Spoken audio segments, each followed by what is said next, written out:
क्या आप भी चाय में चीनी ऐड करते वक्त गिल्ट फील करते हैं? अगर हाँ, तो इस गिल्ट से बचने के लिए कृषि ऋषि बाय शून्या का आज का एपिसोड पूरा देखिएगा।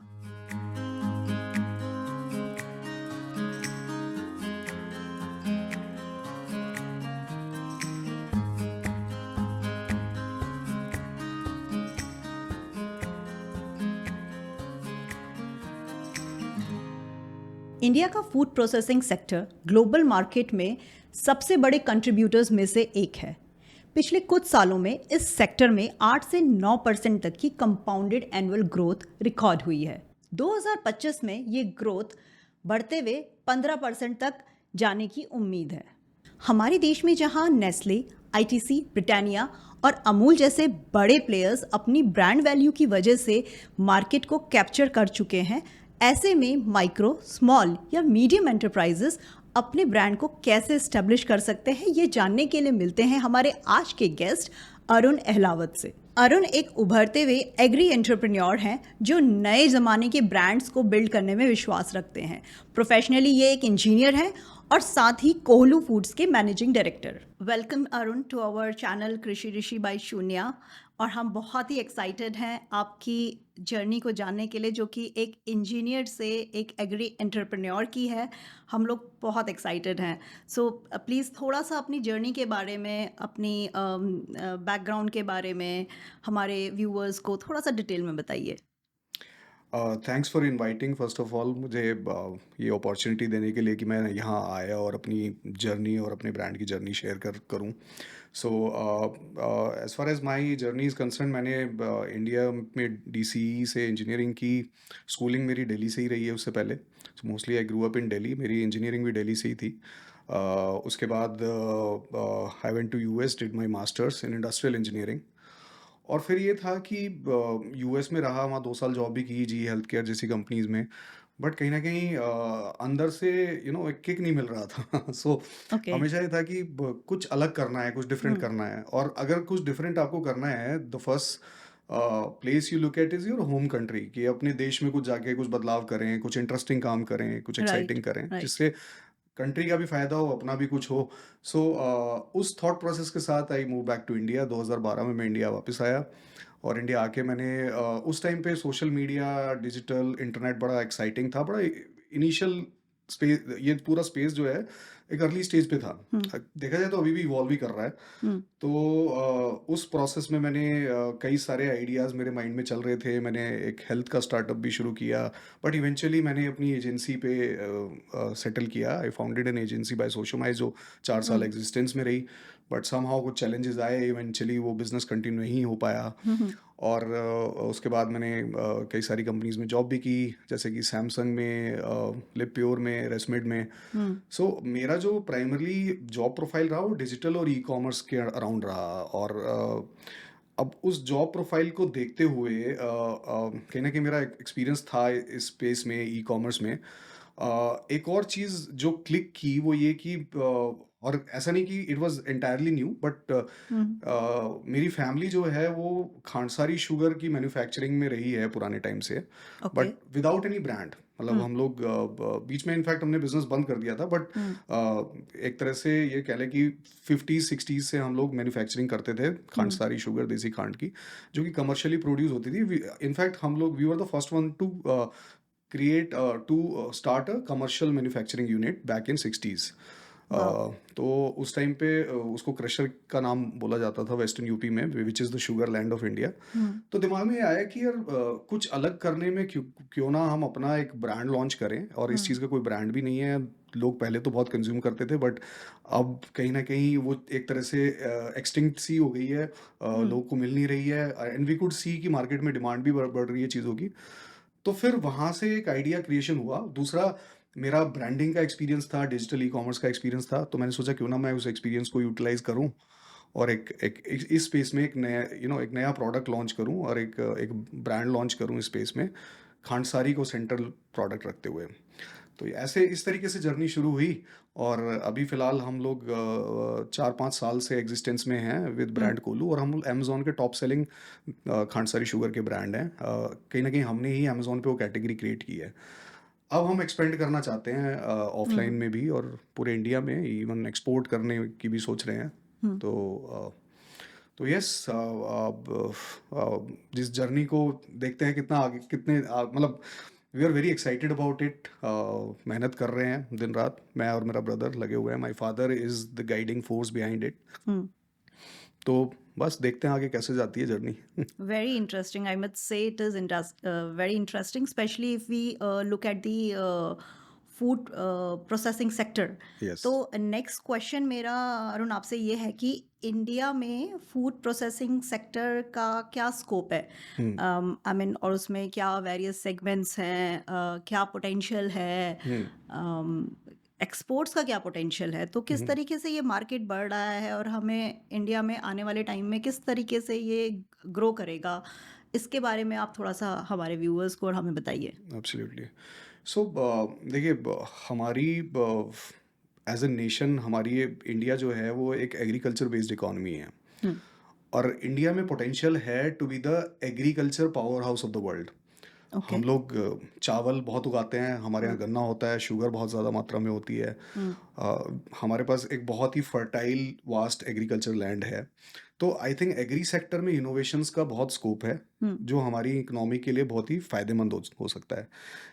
पहले क्या था कि प्राइमरली हम लोग जो कमोडिटीज़ हैं या प्राइमरी प्रोडक्ट्स हैं, उनको एक्सपोर्ट करते थे। हुँ, जैसे कि हम राइस को एक्सपोर्ट कर रहे हैं, या मे बी हम शुगर को एक्सपोर्ट कर रहे हैं, हुँ, या हुँ, मे बी हम स्पाइसेस को एक्सपोर्ट कर रहे हैं इन रॉ फॉर्म।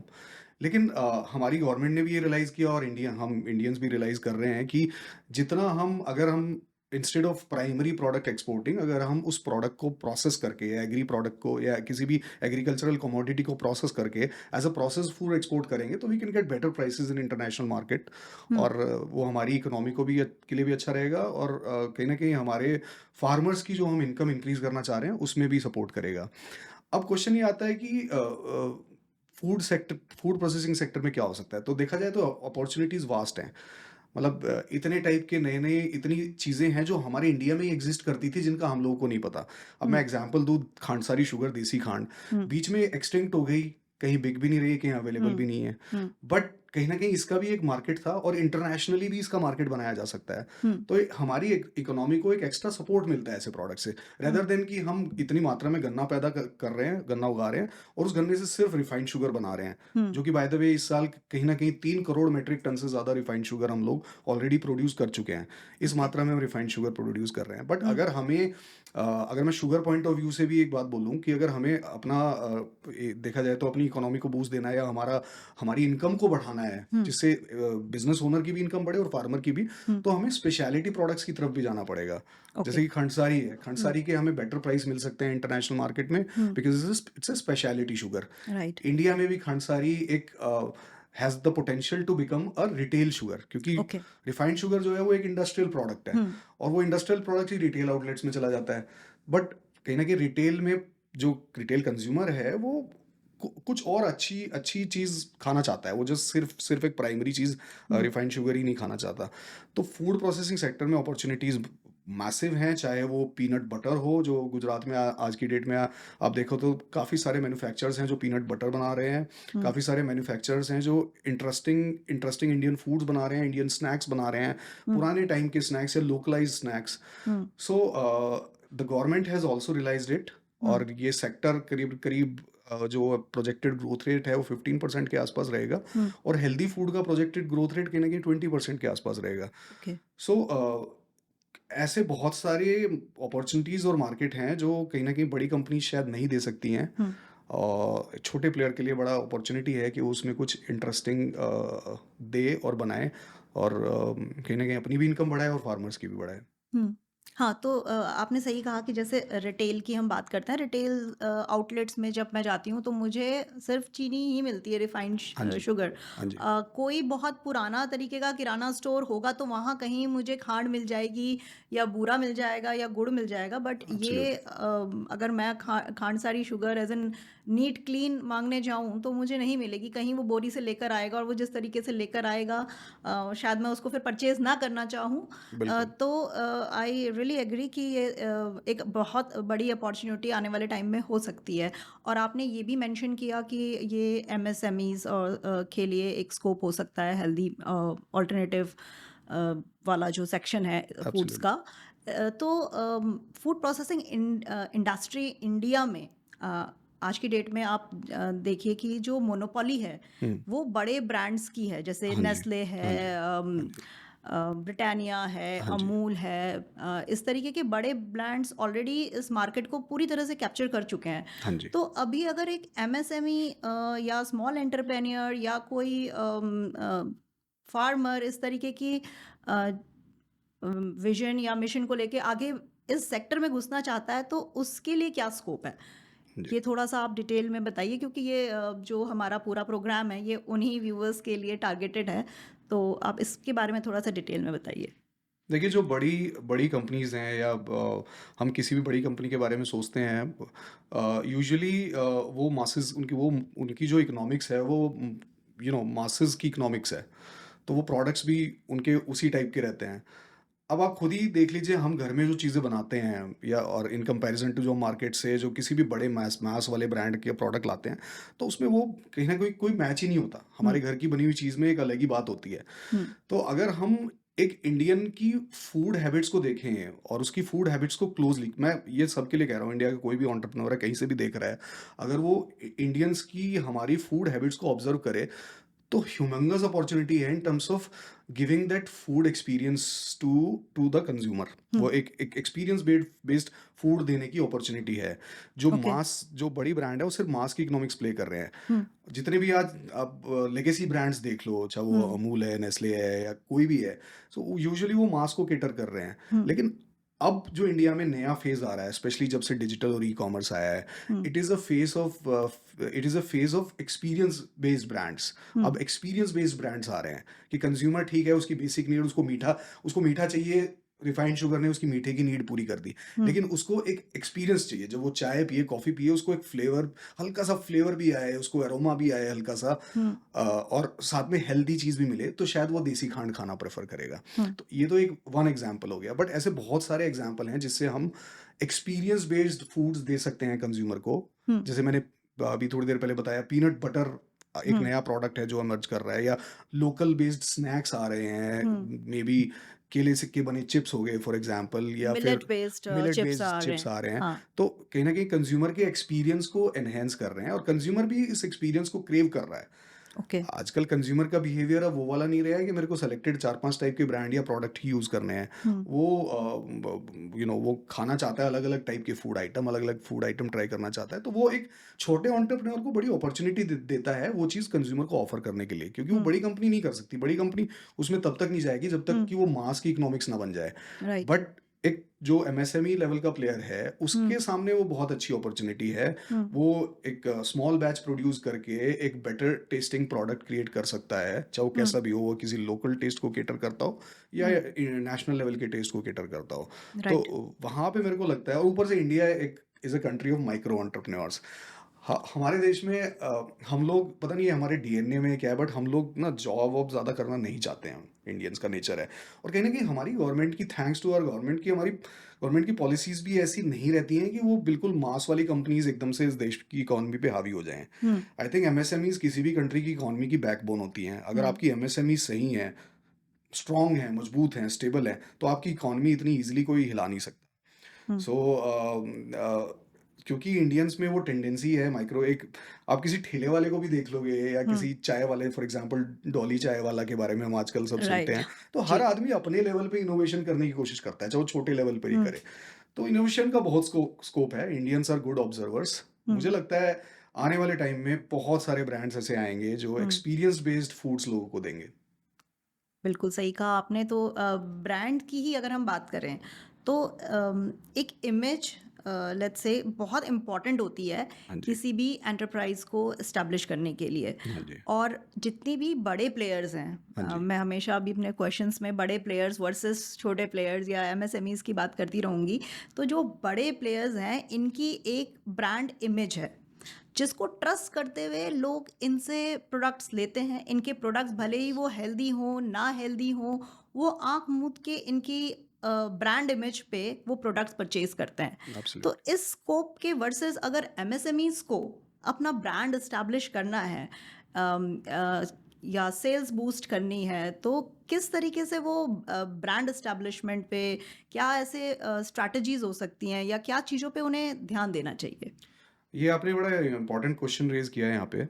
आई थिंक एक चीज़ जो मुझे इंडिया में एक कई बार लैक करती हुई दिखती है, छोटे एंटरप्रेन्योर कह लो या एमएसएमईज़ में कह लो, कि वो ब्रांडिंग की पावर को कहीं न कहीं उस लेवल पे वीक हो जाते हैं as compared to big brand. Big brand जो है बहुत अच्छे से अपने आप को प्रोजेक्ट कर सकता है, बहुत अच्छे से एडवर्टाइज़िंग पे स्पेंड कर सकता है, उनके पास बजट भी नहीं होता है, उनकी ब्रांडिंग भी वीक होती है। तो ये चीज़ अगर आप किसी तरीके से फिक्स कर सकते हैं, हुँ, तो आई थिंक आपके आपके प्रोडक्ट को या आपके ब्रांड को वो चीज़ आगे लेके जा सकती है। तो मेरा सजेशन, कोई भी एंटरप्रेन्योर देख रहा है या कोई भी अपना बिज़नेस शुरू करना चाहता है, तो पहली चीज़ मैं हमेशा लोगों को कहता हूँ कि कुछ लोगों को ऐसा लगता है कि आपने प्रोडक्ट लिया और उसको पैक कर दिया, तो पैक करने की वैल्यू है, पैक करने से प्रोडक्ट बिक जाता है, या फिर कुछ ब्रांड नेम लिख दिया उस पे। अगर मैं सही ऑनेस्टली बताऊं तो you are not selling products, आप प्रोडक्ट नहीं बेच रहे हैं, यू आर सेलिंग स्टोरीज। आप कहानी बेच रहे हैं कंज्यूमर को। हुँ, कंज्यूमर सिर्फ प्रोडक्ट में इंटरेस्टेड नहीं है, वो कहानी में इंटरेस्टेड है। वो जो प्रोडक्ट आपका कंज्यूम कर रहा है, खा रहा है, वो आपकी स्टोरी के बारे में भी सोच रहा है। हुँ, वो ये भी सोच रहा है कि वो किस तरीके से इंडिया की इकोनॉमी को सपोर्ट कर रहा है। तो आपकी जो कहानी है वो स्ट्रांग होनी चाहिए और जेन्युइन होनी चाहिए। मतलब आपको कोई फेक स्टोरी बनाने की जरूरत नहीं है, बी जेन्युइन। हुँ, एक जेन्युइन कहानी बनाओ, मे बी वो इतनी फैंसी ना लगे एक बड़ी कंपनी की तरह, हुँ, बट अगर वो ओरिजिनल स्टोरी होगी, ओरिजिनल कहानी होगी, हुँ, ओरिजिनलिटी होगी उसके अंदर, तो आई थिंक वो चीज़ आगे जाएगी। तो आप कुछ भी करें, या आप कोई ब्रांड नेम सोचें। हुँ, अब जैसे मैं अपना ही एग्जांपल दे दूं, हमने अपने ब्रांड का नाम रखा Kolu, because if you go to North India, western UP में, which is the sugar land of India, जहाँ गन्ना हुँ, हुँ, मोस्टली होता है, तो कोलू यूनिट्स होती हैं जहाँ पे जगरी या खंड सारी बनती है, उनको कोलू के नाम से बुलाया जाता है। हुँ, इनफैक्ट वेस्टर्न यूपी की जो आइडेंटिटी है वो कोलू के नाम से है। ओके, तो ये जो वर्ड है, ये कहीं ना कहीं हमारी कहानी को भी बयां करता है, राइट, हमारी स्टोरी कहता है दैट। हुँ, बड़ा बड़ा लेबल लिखा हुआ है कोलू, दैट इट कोलू is the story of ancient India. छोटी यूनिट्स में जहाँ प्योर हुँ, प्रोडक्ट्स बना करते थे, प्योर जैगरी बनता था, हुँ, प्योर खांड बनती थी, तो ये उसको रिप्रेजेंट करता है। तो कहीं ना कहीं वो एक स्टोरी भी रिप्रेजेंट हो रही है। जब तक वो स्टोरी नहीं होगी, करेक्ट, कंज्यूमर के दिमाग में वो चीज़ फिट नहीं होगी, हुँ, तो आप जो कुछ भी करो, कुछ भी बनाओ, कॉपी करने की कोशिश मत करो किसी को। हुँ, एक अच्छी सी स्टोरी क्रिएट करने की कोशिश करो। हुँ, ब्रांडिंग एस्पेक्ट को थोड़ा सा ध्यान रखो। Thanks to digital and e commerce and social media, हुँ, आप लोग सोशल मीडिया का यूज़ करो, वीडियोस बनाओ, हुँ, तो कहीं ना कहीं वो सोशल मीडिया आपको अपॉर्चुनिटी देता है कि आप कम बजट में अपनी बात को ज़्यादा से ज़्यादा लोगों तक पहुंचा सकते हैं। हुँ, जो कि कहीं ना कहीं वहाँ पे आप बड़े ब्रांड को बीट कर सकते हो in terms of personalising things. हुँ, तो एंटरप्रेन्योर्स को ये सोचना चाहिए कि चीज़ों को जेन्युइन रखें और थोड़ा पर्सनलाइज रखें, जो बड़ा हुँ, ब्रांड इतना इजीली नहीं कर पाता। तो आई राइट, थिंक ये कुछ कुछ की ट्रिक्स हैं जिनके बेसिस पे आप हुँ। डेफिनेटली अपने आप को एक तरीके से मार्केट में लेके जा सकते हैं। Interesting Arun, very interesting. तो अभी जैसे लास्ट आपने बात करी डिजिटलाइजेशन की भी, तो डिजिटल डिजिटल मीडिया है, सोशल मीडिया है, तो इसके साथ में लेते हुए अगर हम ये बात करें, आपका एक्सपीरियंस ई कॉम में काफ़ी रहा है हाँ जी। और डिजिटलाइजेशन का ज़माना है, आगे हर चीज़ डिजिटल होती जा रही हाँ है। जी। तो अगर हम फिर से अगेन ये देखें कि MSMEs compare to the large players के पास जो डिजिटल का स्कोप है या प्लेटफॉर्म अवेलेबल है या जो बजट्स हैं या ई कॉम में जिस तरीके से वो मास स्केल कर सकते हैं, वो सब से अगर compete करना हो एमएसएमईज को, तो क्या स्ट्रैटेजीज उन्हें यूज़ करनी चाहिए? कैसे वो इस एरिया को यूटिलाइज कर सकते हैं, इस पिलर को यूटिलाइज कर सकते हैं अपने बिजनेस को स्केल करने के लिए? सो मुझे करीब करीब 10-12 साल का डिजिटल और ई कॉमर्स का एक्सपीरियंस है, तो स्पेशली ये topic is very close to my heart, और मैं इस पे अच्छे से कुछ एडवाइस देना चाहूँगा लोगों को। यस। उससे पहले एक छोटी सी स्टोरी बताना चाहूँगा कि जब हमने अपना प्रोडक्ट लॉन्च किया, अपना ब्रांड लॉन्च किया, तो हम्म।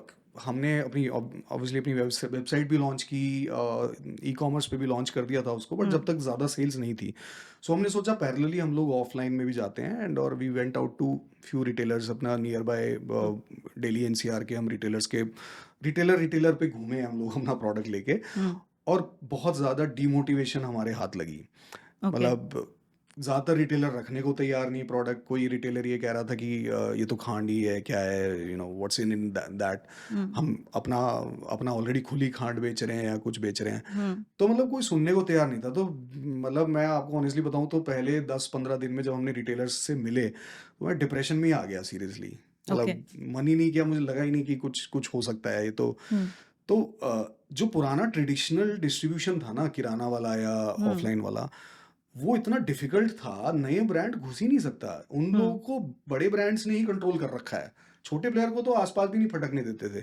राइट। थैंक्स टू ई-कॉमर्स कि उसने एक अपॉर्च्युनिटी दी। अगर अमेज़न ना होता ऑनेस्टली, हुँ, तो शायद हम कभी ब्रांड ही लॉन्च ना कर पाते। हुँ, हम लोगों ने अपना प्रोडक्ट अमेज़न पे लॉन्च कर दिया, लोग खांड ढूँढ रहे थे, उनको कहीं मिल नहीं रही थी अच्छी क्वालिटी की खांड। हुँ, लोकल में जो थी वो या तो मिलावटी खांड थी या फिर वो केमिकल वाली खांड थी।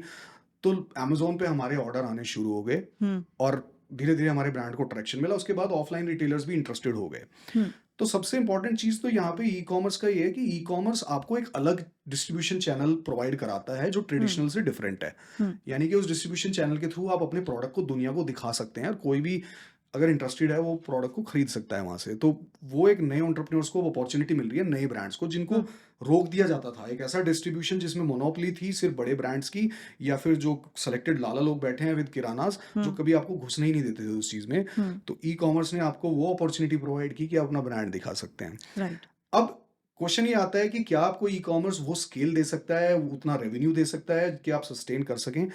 ऑनेस्टली बताऊँ तो इट इज़ वेरी डिफिकल्ट। मतलब ई-कॉमर्स के थ्रू आप उतना रेवेन्यू और स्केल नहीं ला सकते। हुँ, इसलिए आप ई-कॉमर्स को अपना सिर्फ सेल्स चैनल की तरह ट्रीट नहीं कर सकते। हुँ, it is a combination hybrid of marketing and sales channel. Okay. तो आप अपना प्रोडक्ट लॉन्च करिए ई-कॉमर्स पे, हुँ, अपने जो भी आपका सर्कल है, उस सर्कल में बात फैलाइए कि मेरा प्रोडक्ट अवेलेबल है। या तो आप सोशल मीडिया पे कुछ थोड़े बहुत बेसिक ऐड चलाइए या लोगों से मिलिए, बट एक इनिशियल आपको सेल मिलेगी, एक इनिशियल लॉयल कस्टमर गेन करने की कोशिश करिए और फिर अगर आप ऑफलाइन में भी जाएँगे, आप एक छोटे लेवल पे कुछ एस्टेब्लिश कर लेंगे अपना नाम, अपने हुँ, प्रोडक्ट को वैलिडेट कर लेंगे, प्रोडक्ट मार्केट फिट देख लेंगे, हुँ, फिर ऑफलाइन में जाएँगे तो लोग आपको ज़्यादा तवज्जो देंगे, आपको ज़्यादा सुनेंगे आपकी बात को कि हुँ, भई एक बंदा एक ऑलरेडी एक चीज़ बेच रहा है एक चैनल में, हुँ, तो मेबी अब हम इसको ट्राई कर सकते हैं हुँ, और आपके पास भी कुछ पावर होगी उनके साथ नेगोशिएट करने की, वरना तो आपको घुसने ही नहीं देंगे। तो राइट। ई-कॉमर्स को ऐसे यूज़ करिए कि आपके प्रोडक्ट भी दिखे, मार्केटिंग भी हो रही है, थोड़ी हुँ, बहुत सेल्स भी मिल रही है आपको हुँ, और फिर आप ऑफलाइन में जाने की कोशिश करिए, मुझे ऐसा हुँ, लगता है। So don't treat just e-commerce as a sales channel, hmm, but don't also neglect it hmm, because उसको अगर ई-कॉमर्स को टोटली नेग्लेक्ट कर दिया और हुँ। सिर्फ ऑफलाइन के भरोसे रहे, वो भी बहुत डिफिकल्ट जर्नी हो जाएगी। नहीं, right. So it has to be a mix of both offline and online sales absolutely, strategies that absolutely, one has to absolutely, deploy, absolutely. Right. तो काफ़ी इंटरेस्टिंग लग रही है जो भी आप मुझे एग्जांपल्स दे रहे हैं कोलू के बारे में। तो क्यों ना हम थोड़ा सा कोलू के बारे में एज अ केस स्टडी अपने व्यूअर्स को बताएं कि इसका जेनेसिस कैसे हुआ, क्या मोटिवेशन था, आपने थोड़ा बहुत शेयर भी करा है, और फिर आपकी स्ट्रैटेजीज़ क्या रही, वैल्यू चेन कैसे है, कहाँ से आप लोग मटेरियल प्रोक्योर करते हैं, कैसे डिस्ट्रीब्यूट करते हैं। तो एक थोड़ा-सा केस स्टडी जैसे कि एमएसएमईज़ या एक्सपेक्टेड जो हमारे एंथुसियास्ट हैं इस एरिया में, उनको थोड़ा-सा गाइडेंस मिल सके।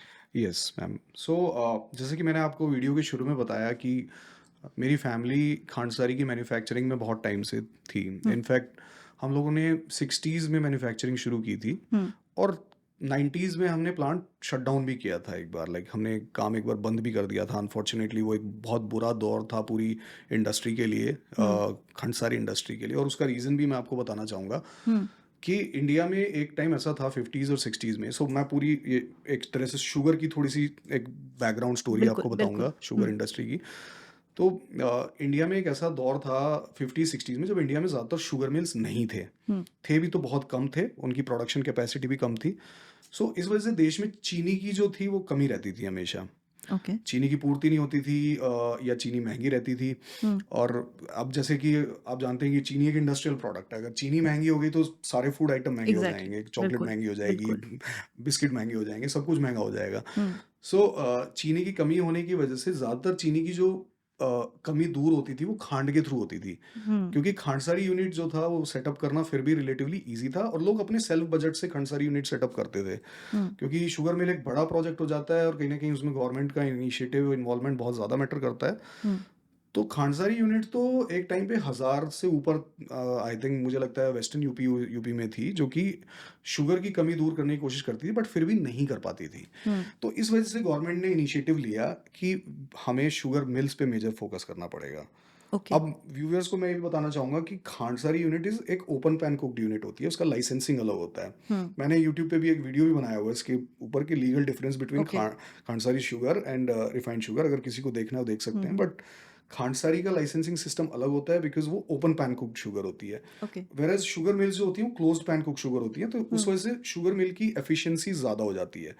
यानी कि ओके, शुगर की जो रिकवरी की एक इकोनॉमिक्स होती है कि 1 क्विंटल गन्ने में से कितनी शुगर प्रोड्यूस होगी। तो ओ ऑन एन एवरेज एक शुगर मिल 10 से 12% तक रिकवरी कर सकता है। यानी कि अगर 100 किलो गन्ना है तो उससे 10 से 12 किलो तक चीनी उसमें निकाली जा सकती है। हुँ, तो खांडसारी यूनिट्स की उतनी अच्छी एफिशिएंसी और इकोनॉमिक्स नहीं थी। हुँ, ऊपर से शुगर मिल की जो क्रशिंग कैपेसिटी थी, गन्ने को जो क्रश करने की कैपेसिटी है, वो इम्प्रूव टेक्नोलॉजी थी। तो गन्ने को वो बहुत अच्छे से क्रशिंग होती थी उसमें। कहीं न कहीं जो खांडसारी यूनिट्स थी उसमें गन्ने की क्रशिंग उतनी अच्छे से नहीं हो पाती थी। तो हुँ, थोड़ा-सा गवर्नमेंट को हमेशा लगता था कि गन्ने का जो रस है, हुँ, वो जो बेगेस होता है ना, जो खोई हाँ, होती है जो गन्ने की क्रश करने के बाद, उसमें थोड़ा-सा रह जाता है। ओके, तो जब इस लेवल की इकोनॉमिक्स, जब हम 3 करोड़ मीट्रिक टन शुगर की बात कर रहे हैं, अगर हुँ, गन्ने में 2% भी रस रह गया तो करोड़ों का नुकसान है देश को। तो ओके, उस टाइम गवर्नमेंट का ये आर्गुमेंट था कि ये तो राष्ट्र का नुकसान नुकसान हो रहा है। बिकॉज़ इसलिए गवर्नमेंट ने क्या किया, शुगर मिल को प्रमोट करना शुरू किया। हुँ, और ये मैं तब का बता रहा हूँ जब हमारी खांडसारी की पूरी एसोसिएशन बनी हुई थी। माय ग्रैंडफ़ादर, मेरे ताऊजी भी थे हुँ, उसमें और गवर्नमेंट से मिले कि खांडसारी यूनिट्स को भी नेग्लेक्ट मत करिए। बट ये था उनका तर्क कि इससे तो राष्ट्र का नुकसान हो रहा है, गन्ने का रस थोड़ा बच रहा है, आपकी क्रशिंग कैपेसिटी उतनी स्ट्रांग नहीं है। हुँ, कुछ हद तक वो पॉइंट ठीक भी था, लेकिन ये उससे ये हुआ कि पूरी इंडस्ट्री किल हो गई खांडसारी की। ओके, शुगर मिल आ गए, शुगर मिल ने वो कर दिया, पूरा टेक ओवर कर लिया। इकोनॉमिक्स इंप्रूव की, किसानों को भी पेमेंट ठीक-ठाक रही, किसानों की लाइफ तो ठीक रही खैर। बट अब क्वेश्चन आता है कि दोबारा से हमने क्यों ऐसा सोचा? हुँ, अब एफिशिएंसी और इकोनॉमिक्स तो इंप्रूव हो गई, बट रिफाइंड शुगर से हमने रियलाइज़ किया कि लोगों को प्रॉब्लम्स होनी शुरू हो गई। We all know chemical process से बनती है, क्लोज्ड पैन में बनती है। तो हुँ, लोगों को इतने सारे इश्यूज़ फेस होने शुरू हो गए कि लोगों को फिर से खांड की याद आनी शुरू हो गई कि हम कभी खांड खाते थे। राइट, सो ये हमारे लिए एक अच्छा पॉइंट था। हम खुद रियलाइज़ करते थे कि हमें भी खांड की ज़रूरत है और अपने सर्कल में रिलेटिव्स को देखते थे खांड की ज़रूरत है और हुँ, पूरा इंडिया ही खांड को जानता था। इवन साउथ में चले जाओ आप, नॉर्थ ईस्ट में चले जाओ, बिकॉज़ पूरे नॉ उस टाइम पे पूरे इंडिया में खांड जाती थी। हुँ, अब वो जानी बंद हो गई, तो हमें लगा ये एक अच्छी अपॉर्च्युनिटी है। दूसरा, एक इंडिया का एक लेगेसी फूड है, एक डेलिकेसी है इंडिया की, वो आनी चाहिए। हुँ, वो अब वेस्टर्न कंट्रीज़ ने तो कहीं अपनी व्हिस्की बना रखी है, स्कॉच बना रखी है, कि कुछ बना रखा है। हम हुँ, सिर्फ रिफाइंड शुगर बेच के तो काम नहीं चला सकते। हुँ, ये एक लोकल प्रोडक्ट है, वो go for vocal for local वाले थॉट प्रोसेस में भी फिट बैठता है। सो तब हमने खांडसारी को लॉन्च किया। बट हुँ, खांडसारी में भी ये चैलेंज हमेशा रहेगा कि हम लोग वो सिचुएशन भी क्रिएट नहीं कर सकते कि छोटी-छोटी खांड यूनिट्स हो जाएँ फिर से, तो हुँ, डेफ़िनेटली उससे भी इकोनॉमिक्स, कंट्री की इकोनॉमिक्स को नेगेटिव इम्पैक्ट होगा क्योंकि उनकी क्रशिंग कैपेसिटी लो है। हुँ, बट अब कुछ नई टेक्नोलॉजीज़ ऐसी आ रही हैं खांडसारी यूनिट में भी कि उनकी क्रशिंग कैपेसिटी भी इम्प्रूव हो गई है। ओके, सो हाँ, because we have to make sure कि गन्ने में रस नहीं बचना चाहिए। जो हुँ, जो बैगेज है उसमें रस नहीं बचना चाहिए। वो हुँ, तो नुकसान ही है बिकॉज़ वो एज़ अ फ्यूल जल जाएगा हुँ, और फिर वो रस का वेस्टेज है। हुँ, तो अब नई टेक्नोलॉजी ऐसी आ गई है कि जो वो कहीं न कहीं उतना नुकसान नहीं होता है। बट खांडसारी इज़ हाँ, still an open pan cooked sugar. ये हुँ, एक ओपन पैन कुक्ड शुगर है। अब ओपन पैन कुक्ड शुगर होने की वजह से इन्हेरेंटली इसमें यौगिक प्रॉपर्टीज़ बताया जाता है कि पहले जो इवन आयुर्वेदिक दवाइयों में भी खांड का यूज़ किया जाता था। हुँ, तो कहीं न कहीं वो माना जाता है कि इसमें यौगिक प्रॉपर्टीज़ हैं, बिकॉज़ ऑफ दैट तो एक तरह की यौगिक शुगर भी मानी जाती है। हुँ, तो उस लेवल पे वो चीज़ फिक्स हुई। दूसरा, जैसे ही हमने मार्केट में लॉन्च किया, हमें अपॉर्चुनिटी दिखी और लोगों ने इसको वेलकम किया। हमारा brand with in span of 3-4 years Amazon पे एक लीडिंग ब्रांड बन गया। अब हमको ऑफलाइन से भी बहुत क्वेरीज आ रही हैं। हम लोग अपना ऑफलाइन डिस्ट्रीब्यूशन भी बिल्ड कर रहे हैं, जैसे पंजाब में, अमृतसर में, चंडीगढ़ में हमारा डिस्ट्रीब्यूशन चल रहा है, हरियाणा में शुरू हो रहा है डिस्ट्रीब्यूशन, कुछ हमारा साउथ में, महाराष्ट्र में भी माल जा रहा है। तो धीरे धीरे हम ऑफलाइन को भी इस्टेब्लिश कर रहे हैं बिकॉज ऑफ दैट। सो अब हमारा ये है कि अगर मैं कोलू को देखूं, दैट कोलू की जो स्टोरी है शुड गो ग्लोबल। जो खांडसारी शुगर जो टर्मिनोलॉजी है that comes from India. Khandsari sugar बनाने की जो विधि है, बनाने के तरीके हैं, इट कम्स फ्रॉम इंडिया। तो सिर्फ इंडियंस ही ना जाने, मैं चाहता हूँ ग्लोबली सब लोग जाने इसको, अमेरिकन्स भी जाने, यूरोपियंस भी जाने, और इसको एक वो आइडेंटिटी मिले। और इकोनॉमिक्स वाइज हमें ये फायदा है कि हमें एक नया प्रोडक्ट क्रिएट कर दिया हमने अपनी इकॉनमी में, राइट। जो कि माइक्रो एंटरप्रेन्योर्स पता नहीं ऐसे कितने प्रोडक्ट्स क्रिएट कर सकते हैं, तो हमारी इकॉनमी को बूस्ट मिलेगा। अब तो हम लोग 5% जीएसटी भी दे रहे हैं, तो गवर्नमेंट को जीएसटी का रेवेन्यू भी मिल रहा है इस पे एक तरीके से। So it's going fantastic and we are loving the journey so far. And आगे हमारा ये भी प्लान है कि हम इसको एक तरीके से खांड के बने हुए कुछ और प्रोडक्ट्स भी लाएं। अब हमने स्टीविया भी ऐड कर दिया है और हनी ऐड करने का भी प्लान है। और हमारी जो पोजीशनिंग है ब्रांड की, वो हेल्दी स्वीटनर्स की है, बिकॉज हम वैसे भी प्राइम मिनिस्टर सर का अभी रिसेंट में उन्होंने एक बहुत ही इंपॉर्टेंट चीज़ कही कि इंडिया में अब स्वीट रेवोल्यूशन का टाइम है। सो हम we are also trying to contribute in that sweet revolution okay. Through stevia. We are trying to give a product of future, जो कि एक लो कैलोरी प्रोडक्ट होगा। और थ्रू हनी हम एक उसको एक सेपरेट, बिकॉज हनी के बहुत सारे चैलेंजेस हैं मार्केट में, क्वालिटी हनी प्रोक्योर करना चैलेंजिंग है। There are lot of questions about the quality of honey and everything. तो हम उसको भी कहीं ना कहीं कवर करना चाहते हैं अपनी नेक्स्ट लॉन्चेस में, जो हम लॉन्च करेंगे कोलू ब्रांड के अंडर। सो या आई मीन अभी तक की journey great, it's great, fantastic, I would say. And let's hope it becomes a big name in future. No, of course, and we really wish you good luck about it, and it's really interesting जो आपने बताया about कोलू, and what I liked also when you mentioned कि the inherent products of India, जो भी Yes, हमारे पारंपरिक foods हैं, foods, world should also get a taste of it. absolutely. They should also have that privilege of tasting our local foods. तो localization की बात अगर हम करते हैं, तो अगर हम ये कहें कि आपकी जो ब्रांड है इसका पूरा प्रोडक्शन में या इसकी पूरी वैल्यू चेन में आप लोग फार्मर्स से कैसे लिंक्ड अप हैं, और उस पूरे डिस्ट्रीब्यूशन नेटवर्क में या आपकी प्रैक्टिसेस में सस्टेनेबल एग्रीकल्चर प्रैक्टिसेस या सस्टेनेबल प्रैक्टिसेस को आप लोग कितना ध्यान दे रहे हैं? क्योंकि आने वाले टाइम में अगर प्रैक्टिसेस सस्टेनेबल नहीं होंगी तो इकोनॉमिक्स अच्छी नहीं होगी, और हमारे जो सोशल डेवलपमेंट गोल्स हैं उसमें भी हम कंट्रीब्यूट नहीं कर पाएंगे। तो उस सब चीज़ों को भी क्या आप लोग एम्फसाइज कर रहे हैं, ध्यान दे रहे हैं? That's again a good question. अगर कोई भी स्टार्टअप, कोई कंपनी एक नए कोई इनिशिएटिव लेके आ रही है, तो आज की डेट में सबसे बड़ा सवाल तो खुद फाउंडर्स को ये पूछना चाहिए कि हम क्या सोसाइटी को, एनवायरनमेंट के लिए या सस्टेनेबिलिटी के लिए भी इसमें हम कुछ कवर कर रहे हैं, वो aspect. Because it can not just be making about money, सिर्फ पैसे के बनाने के अराउंड नहीं हो सकती वो चीज़। कहीं ना कहीं वो सस्टेनेबिलिटी को प्रमोट करनी चाहिए, हमारे एनवायरनमेंट के लिए सही हो, एक overall development of the country which is not just economical development, उसके लिए सही हो। तो इस एस्पेक्ट से मैं इस पे ये चीज़ कहना चाहूँगा कि शुगर केन नेचुरली उतना सस्टेनेबल प्रोडक्ट नहीं माना जाता। Reason being, sugar cane as a crop बहुत ज़्यादा वाटर कंजम्पशन करता है, और उसी वजह से नेचुरल रिसोर्सेज पे काफ़ी लोड पड़ता है।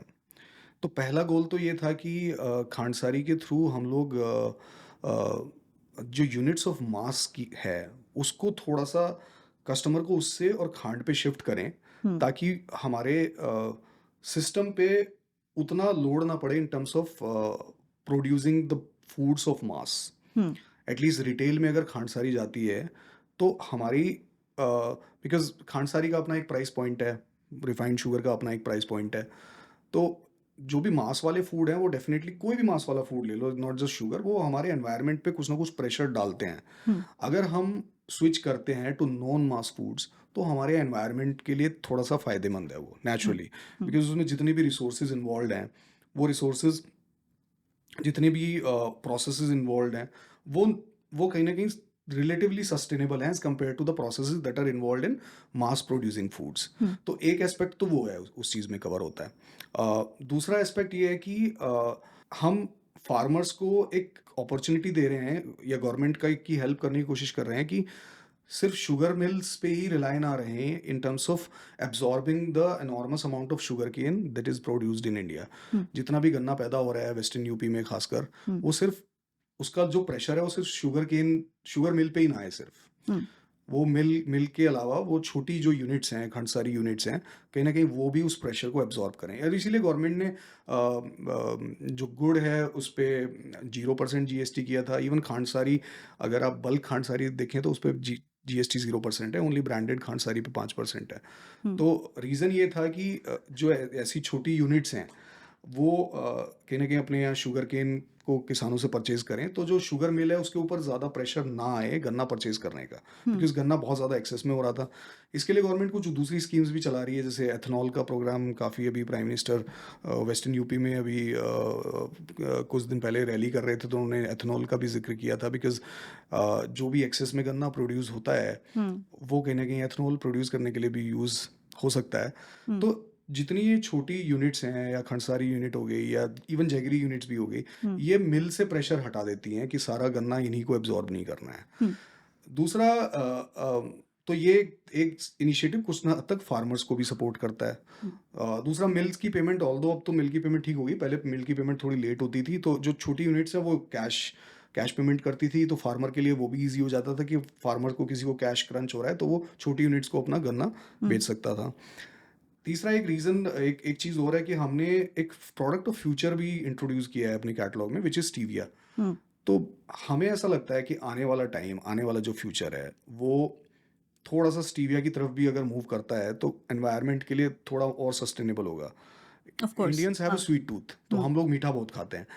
अगर अगर हम 20% ऑफ द मीठा जो हम खाते हैं पूरे इंडिया में, अगर 20% ऑफ द मीठा स्टीविया से आने लग जाए, तो हुँ, हमारा जो शुगर केन की जो हमारे ऊपर प्रेशर है गन्ना उगाने का, हुँ, वो प्रेशर कहीं न कहीं वो डिस्ट्रीब्यूट हो सकता है। राइट, बिकॉज़ टू मच गन्ना उगाना भी हमारे एनवायरनमेंट के लिए उतना फ़ायदेमंद नहीं हो रहा है। सस्टेनेबल नहीं है, राइट। मेबी हम एंटायरली स्टीविया पे मूव ना करें, स्टीविया शुगर का ब्लेंड करके हम, हुँ, क्योंकि कहीं न कहीं हम स्वीटनेस उगा रहे हैं, सही मीठा बात। उगा रहे हैं। हुँ, उस मीठे को हम किस तरीके से एड्रेस करें, स्टीविया और शुगर ब्लेंड करके भी अगर वो कंज़्यूमर को मीठा जा रहा है, वो भी एक नेचुरल हेल्दी अल्टरनेटिव है, तो गन्ने पर से वो प्रेशर हटेगा कि सिर्फ़ मेरे ऊपर प्रेशर नहीं है कि लोगों को मीठा देना है, हुँ, बिकॉज़ वो भी सस्टेनेबल नहीं है। तो धीरे-धीरे कई सारे इनिशिएटिव्स हैं, हम लोग देख रहे हैं कि वो सस्टेनेबिलिटी कैसे आ सकती है। हुँ, और फ्यूचर में I am sure it's a journey, it's not that easy as well, exactly. क्योंकि कहीं ना कहीं जो कंज्यूमर की डिमांड है वो हमें इकोनॉमिक्स ऑफ मास की तरफ लेके जाती है। हुँ, कंज्यूमर को प्रोडक्ट सस्ते में चाहिए,